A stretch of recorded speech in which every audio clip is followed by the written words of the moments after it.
Welcome to the Blitz. I'm John Benson, and now it's the first weekend of October and Breast Cancer Awareness Month, and we don't have quite a full schedule tonight, but still, we got a lot of good games this evening. Yes, we do. I'm Pat Moroney. Plenty of teams with byes tonight, but still plenty of good Friday night football action still to show you. We start with a matchup of two teams in 4A Region 1 who don't have a bye. It's Doherty and Monroe. Tornadoes looking for another win. The Trojans under Corey Joyner searching for their first win. We'll pick this one up at the end of the first half. Doherty down 16-0. Michael Watley trying to hit Steven Jenkins in the back of the end zone, but he can't hold on. Doherty band takes the field at halftime for homecoming. Second half now, Watley, big pass rush. He is sacked by Tim McCray of the Tornadoes. Monroe gets the ball back. Charles Stafford rolls, finds Deontay Young, but he coughs it up and Doherty recovers. They get it back, trying to make something happen. Hands to Ladarian Royal, and he does make something happen. Little reverse play, and he is off down the sidelines, turns on the Jets, gets into the end zone. Doherty is on the board.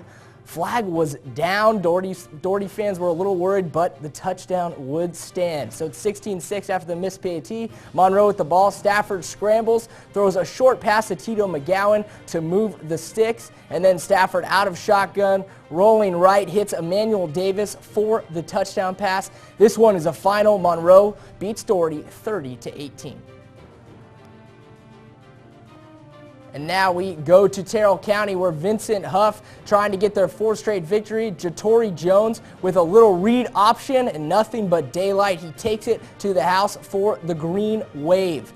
Seminole County gets the ball back, hands it off to the big guy. A little blend of power and speed, and he also has nothing but daylight, and he would tie up the score, but they missed the extra point. So Terrell County keeps the lead, and then Jones back down the sideline, all the way, 30-plus yard gain there for Terrell County. But then the defense has stepped up. There is a sack there for Seminole County. And then Jones trying to make something happen under pressure, throws it up. That pass is picked off. And Vincent Huff is not going to be too happy about that. But Seminole County wouldn't score on this drive, but they actually would dominate in this game with a score of 42-8. And continuing with some more region play, we take a look at Larry Cornelius, the second-year head coach out of Mitchell County, and the Eagles as they hosted the Randolph-Clay Red Devils tonight. And the Red Devils had a rough start at the beginning of their season, falling 0-2 quickly, but it didn't take long for the head coach to get them back on track. And quickly, Randolph-Clay would get on the board first with the short touchdown run up the gut, and then the Eagles responding out of the shotgun there, and then that would be a first down, moving the chains for the Eagles. And then for the touchdown, Eagles would quickly go up on this one with the quick pass to walk into the end zone. And then the two-point conversion, that's Anthony Williams, and it's good. Eagles 8-6, but the Eagles defense had no answers for Cornelius Bennett, slicing his way all the way down the field, taking full advantage of the whole field, going west, east, north, and south before finally being brought down inside the Eagle territory. And the Red Devils would actually not win this one as we're into the fourth quarter, 44-20. And looking at another big region game and homecoming for Ed Pilcher's Berrien Rebels as they face off Early County and the Bobcats. And then into the first quarter here, clock winding down, score is 0-0 in the second quarter. Early has the ball. That's Tariq Lies, who gets the handoff and fights his way all the way back into the end zone for an early touchdown. PAT good. Bobcats 7-0. And then the game starts to get sloppy here as the fumble, and then the interception would be quickly picked off by Louis Picolio. And then the Rebels trying to respond, get something going, and then Quentin Tespe loses the ball on another fumble, another turnover for the Rebels, still 7-0. And then Miles, that would be another fumble. And then time running out of the half, Rebels finally scoring with Tyler Griner, who races up the middle for a touchdown. PAT good, 7-7 for the tie in the half. But however, Early County run away with this one over Berrien, 19-7.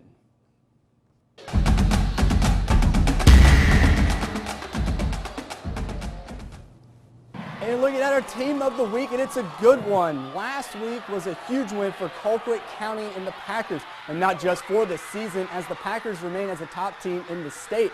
But they beat Lowndes County, the Vikings, at home for the first time since 1994. And they would have a big win over them, 37-7, and it was well-deserved as the offense racked up 430 total yards on offense. So congratulations to the Colquitt County Packers for being our team of the week. And coming up next on the Blitz, we have more highlights, and we go live with Fox 31's Matt Pritchard for our game of the week. And this and much, much more when we return.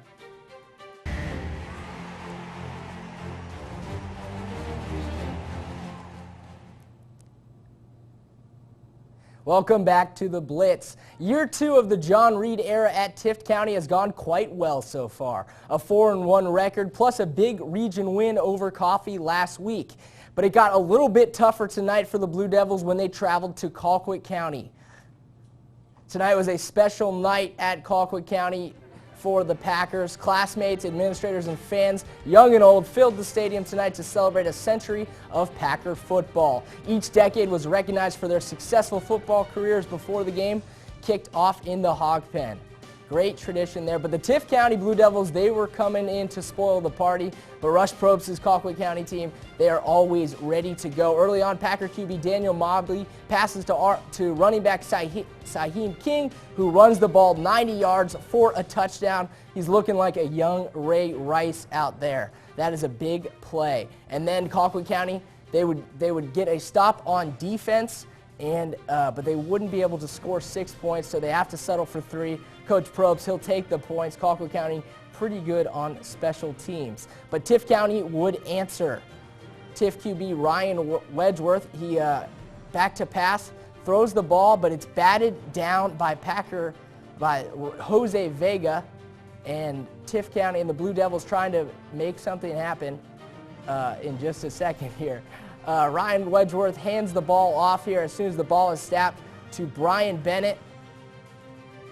And he makes a couple moves going up the middle, breaks a tackle. Colquitt County's got to wrap up there, gets into the end zone. They would add another touchdown to go up 14-10, but Colquitt County would get the final say, and they win 17-14.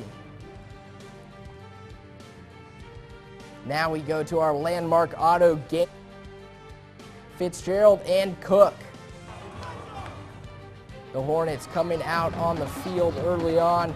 They need a win, actually, but it'll be tough against a very good Fitzgerald team.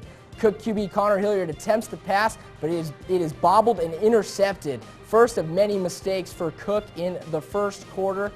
They were able to put up a 3-and-out on Fitz. Good D, but then they botch the punt, and it is picked up by Fitzgerald. And they would take advantage this time. The handoff to Taylon Galden for the score puts Fitzgerald up 7-0. And then another special teams mistake. A high snap forces the punter to pick up as much as he can. In great field position once again. Fitzgerald takes advantage. Romarius Galden takes it for the score, up 14-0. Cook would finally get some offense going at the end of the first quarter. Connor Hilliard connects with Mason Wiley Jr. for a long passing touchdown to put them within 7. They are down 14-7 at that point, but they would not be able to close the gap totally. Fitzgerald would win 28-13. Fox 31's Matt Pritchard was out at Cook High Memorial Stadium tonight to soak in the action. Matt, how was it out there tonight? Matt.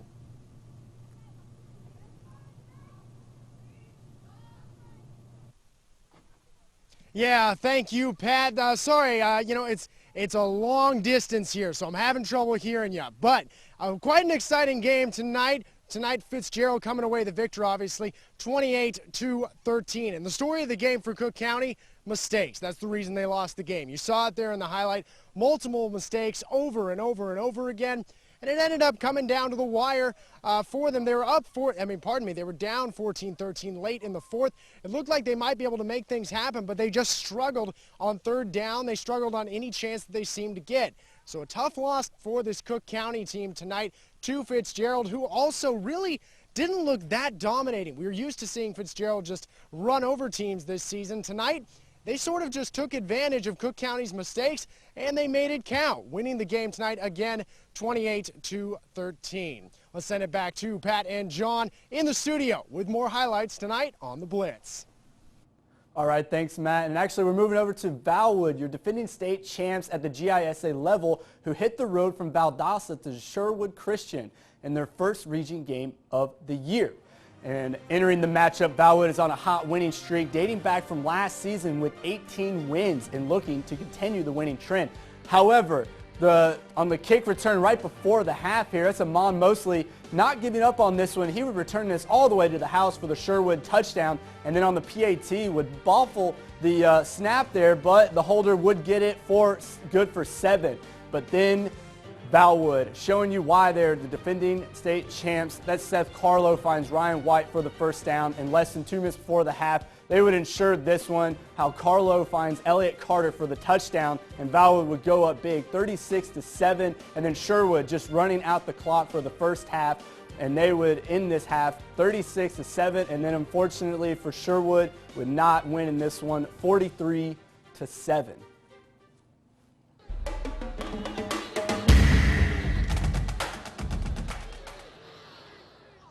And we take a look at our player of the week from last week's great performance, and this week comes from us from America's Sumter and their quarterback, Jonathan Thomas, and he had a field day against Worth County and the Rams. Thomas went 15 for 20 for a total of 239 yards while finding the end zone 4 different times.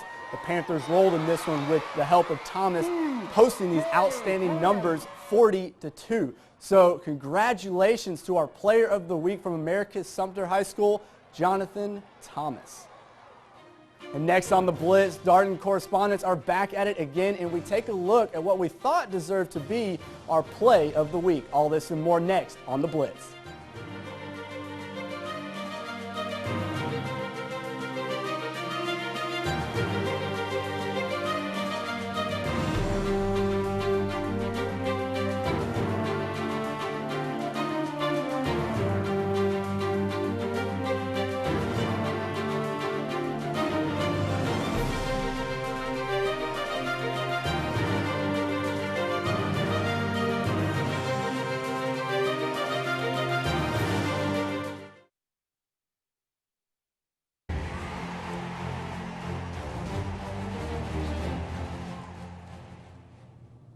Welcome back to the Blitz. Our Darden College correspondents were back at work again tonight. They were out at Hugh Mills Stadium for the Doherty-Monroe game, and we'll let them show you the scene.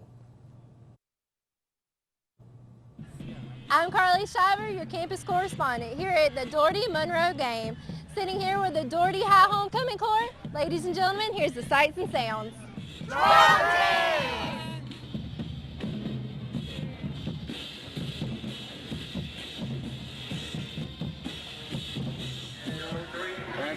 What do you want? Say it loud enough for the umpire.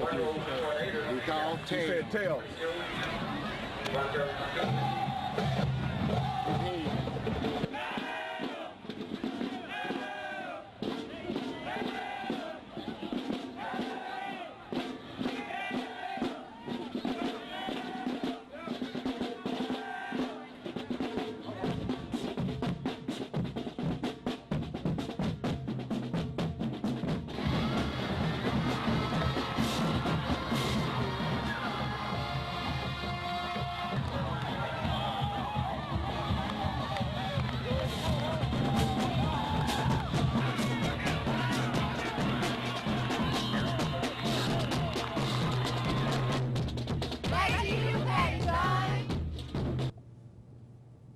Good to see everyone getting the homecoming court involved there. That was pretty good stuff. And finally, we take a look at some more GISA showdown when Tipped Area Academy take to the road and head to Crisp Academy.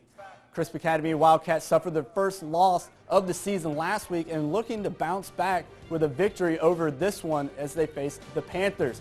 And that's Jake Smith rolls as he's looking and finds Hunter Chambers for the first down before being forced out of bounds. And then Smith under center hands it off to Jeff McKinney and gets stuffed behind the line for a huge loss. And Crisp, however, would have to punt, and Bailey Cunningham would receive the punt return with a nice return before finally being taken down right at the end of the sidelines. Tipped area on the screen pass here for Thomas Sprolin would find the first down and more, taking all of those defensive players down with him. And then on the same drive, that's Rob Flick out of the shotgun, and he would quickly get into trouble, and he would start scrambling, not finding anybody. But you got to do what you got to do to move those chains before being forced out of bounds. And then Flick again on time. This time he finds Zach Barrier for a hard-fought first down. And then who else are you going to go for your 6 points? You're going to go to your workhorse, your running back right there. That's Noah McMinn for 6 after this touchdown run right here. That would be good for 6. And then Tipped Area Academy would end up rolling in this one, 31-18 over Crisp Academy.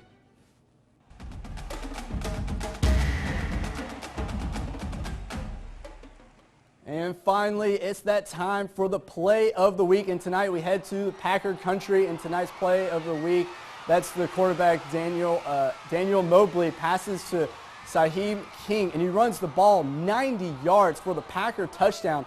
Great game and a great play out at Colquitt County tonight, and they would barely skate by in this one, just 3 points. But with the help of that play, they do get the victory over Tift County, 17-14. And when we come back, we take a closer look at the personnel on the sidelines. And I'm not talking about the coaches or players, along with some more highlights. So stay with us here on the Blitz.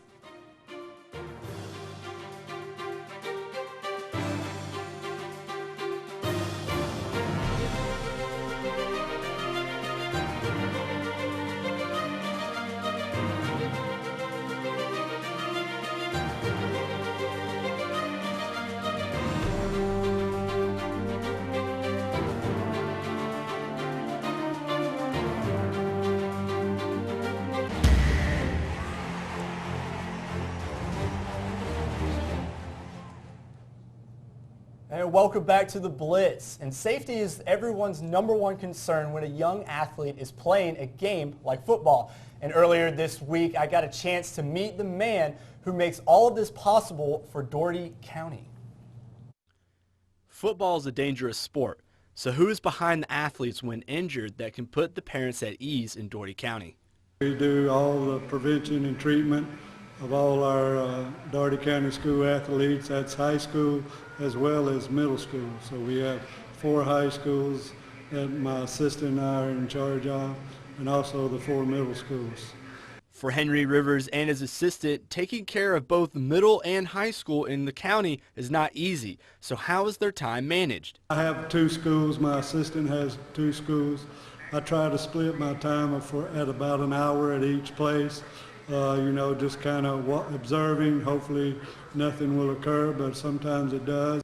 When an athlete goes down out on the field, it's the athletic trainer's job to be the first to respond. At that point, we really can't prevent the injuries, but treat the injuries as the athlete has an injury, and then set up the treatment plan as far as what's to come to get them back on the field as quick as possible. Treatments are no walk in the park, and for these athletes in Dougherty County, you better be ready for an early morning. 7:30 in the mornings, try to get them in as quick as we can before school so they can get to school and not miss so much. But enjoying what you do for a living is the most important thing, and for Henry Rivers, he is doing just that. Most people are having to pay to go watch. We get paid to be there, so that's the best thing I can think of. I've always been involved in sports and will hopefully, good Lord willing, continue. We will wrap up tonight's highlights with a GISA game in Damascus. It was the region opener for the Eagles of Terrell Academy and the Warriors of Southwest Georgia Academy. Region opener, also homecoming night in Damascus for Southwest Georgia, trying to get a victory over a tough Terrell Academy Eagles team. Early on, QB Dalton Todd gets the Eagles off to a good start with a long run for a first down, but the Warriors get the ball after the drive stalls. Will Warren gets the handoff, fights his way downfield for a big gain. Once he eventually goes down, that would lead to this 1-yard touchdown run by Warren. He punches it in there. PAT is good. 7-0 Warriors, and the fans, they're pleased. And then the Eagles strike back, Gabe Freeman off the return gets some good blocking, showing off the wheels, eventually taken down hard for a 50-yard gain. But Dalton Todd takes a snap, takes off, fighting his way all the way into the end zone. Looks like Tim Tebow there. Hate to make comparisons, but you have to sometime. That made it 7-6, and 63-21 Southwest Georgia Academy gets the win. This week it was Fitzgerald and Cook. Some very tough choices for next week. Valdosta at Lowndes, always a classic. And then a couple region games here locally. Crisp County will come into Westover, who's suddenly the favorites in 4A Region 1. Cairo will travel to Worth County, try to get back on the winning track. And Brooks County and Fitzgerald, also a good one. Yes, it is time for the Fan of the Week, what we have all been waiting for. Tonight's Fan of the Week comes from Colquitt County. This young lady was a cheerleader back in the 1930s. She was at the game tonight to celebrate 100 years of Packer football. Congratulations to her on being Fan of the Week, and congratulations to Colquitt County on the win. Now we'll switch gears here. Playoff baseball. We have to sneak it in here at the end. Game 2, Mike Miner on the hill. Andrelton Simmons in the second inning goes the other way. Yasiel Puig cannot track it down. Evan Gaddis would come in to tie the game in the second. Much needed run there for the Braves. Simmons likes it. And then Miner, he was excellent tonight. Gets Puig looking there, and he is angry. He does not like the call, but it's not very unusual. But then Chris Johnson puts it through the hole on the left side. Another run scores. That gives the Braves a big lead in the fourth inning. And then Miner again, gas. 92 miles per hour past Adrian Gonzalez. The Braves hold on to win. Big hit by Jason Hayward. They win 4-3 to even up the series, and now they head back to L.A. for Game 3. You know, I just want to go back to our football, the Lowndes-Valdosta game, the Wintersville Classic. Always a great game. I'm looking forward to that one. Hopefully, it'll be our game of the week this week. Oh, hey, we don't play favorites though. There's a lot of good options, but that game is certainly a good one. Definitely, most definitely. Well, that'll do it for us tonight on the Blitz. Check in next week with some more good games. Have a great night.